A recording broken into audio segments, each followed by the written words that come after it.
penyakit baru yang dapat menyebabkan gangguan pernapasan dan radang paru-paru. Penyakit ini disebabkan oleh infeksi Severe Acute Respiratory Syndrome coronavirus atau SARS-CoV-2. Gejala klinis yang muncul pun beragam, mulai dari gejala flu biasa seperti batuk, pilek, nyeri otot, nyeri tenggorokan, nyeri kepala, sampai yang berkomplikasi berat seperti pneumonia ataupun sepsis. Kemudian, apa sih dampak dari adanya virus ini? Yang pertama pastinya pembatasan dalam hal bersosialisasi dengan masyarakat dan sekitar kita. Untuk yang kedua adalah mandeknya dunia pendidikan.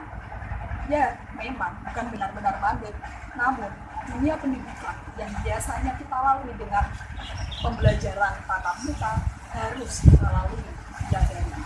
Untuk yang ketiga, ekonomi dunia, khususnya Indonesia, yang hancur karena tidak adanya jual beli saham, dan efek tersebut juga berakibat pada nilai tukar rupiah yang merosot.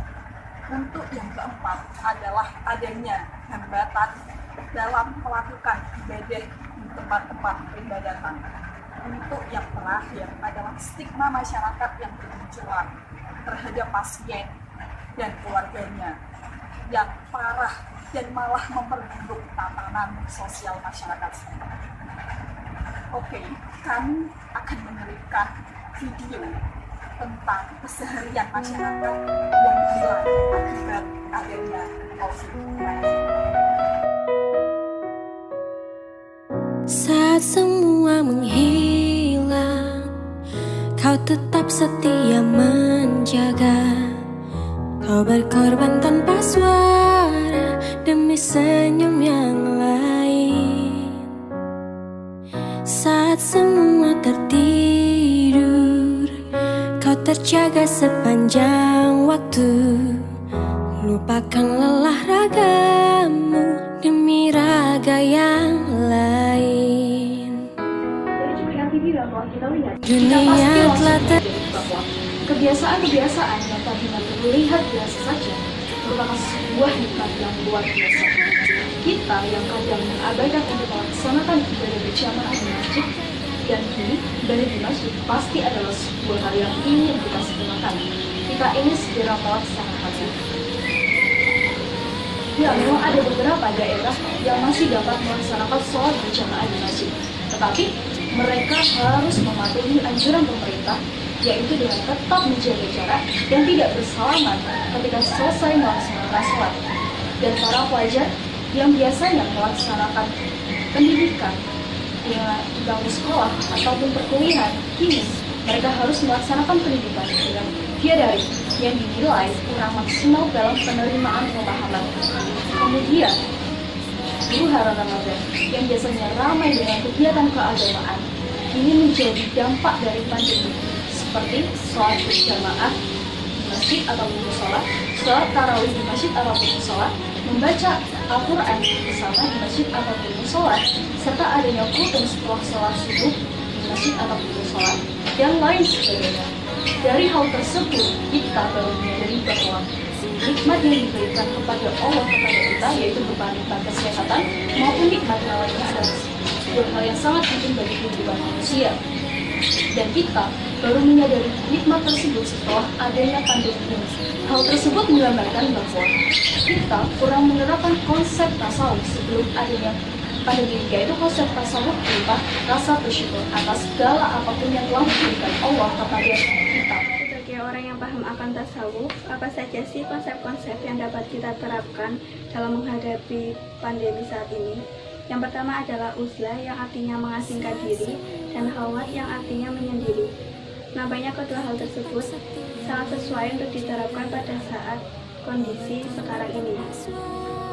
Selain uzlah dan khalwat yang sejalan dengan anjuran pemerintah untuk stay di rumah, uzlah dan khalwat merupakan kegiatan mendekatkan diri kepada Allah dengan meninggalkan kesibukan duniawi dan melakukan zikir serta tafakur agar memiliki kesadaran yang dalam akan kehadiran Tuhan. Kedua, konsep tasawuf yang berupaya qanaah atau merasa cukup atas apa yang dimiliki. Hal tersebut patut diterapkan karena dengan qanaah kita akan merasa lebih bersyukur dengan apa yang kita punya dan tidak menjadikan kita monster yang malah mengkonsumsi segala hal yang sebenarnya tidak kita butuhkan. Ketiga, sabar terhadap takdir yang diberikan oleh Allah akan memberikan kelapangan dalam hati kita. Mereka yang bersabar terhadap ujian yang diberikan oleh Allah akan mendapatkan nikmat atau kebahagiaan atas apa yang mereka lakukan. Indonesia sebagai salah satu negara yang terkena dampak COVID-19 pun segera mengeluarkan anjuran-anjuran yang harus dilakukan oleh semua pihak, yaitu yang pertama, tidak perlu melakukan kegiatan yang menciptakan kerumunan. Hal tersebut guna untuk mencegah penyebaran virus COVID-19. Yang kedua adalah apabila masyarakat hendak keluar rumah, masyarakat dianjurkan untuk menggunakan masker. Yang ketiga adalah rajin mencuci tangan. Yang keempat adalah melakukan kegiatan belajar, bekerja, dan beribadah dari rumah. Yang kelima adalah apabila merasa tidak enak badan atau merasakan gejala-gejala COVID-19, segera memeriksakan diri ke layanan kesehatan setempat. Sebagai umat beragama, kita seharusnya tetap tenang dan patuh terhadap ulama dan pemerintahan di Indonesia.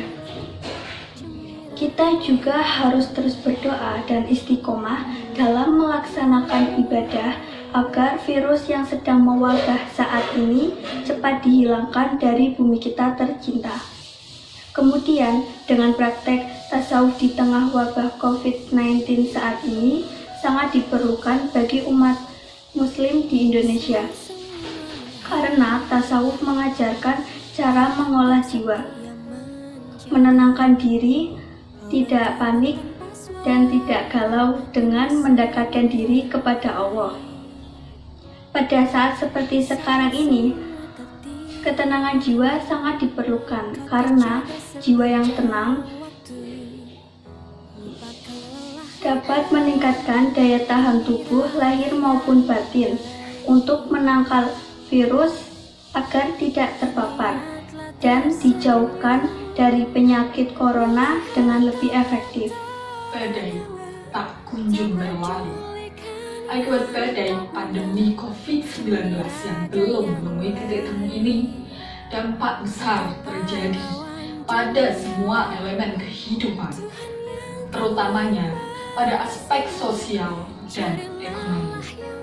Maka dari itu, kita sebagai warga negara Indonesia yang pastinya mencintai NKRI harus bergotong royong guna menangani problematika yang terjadi sekarang ini.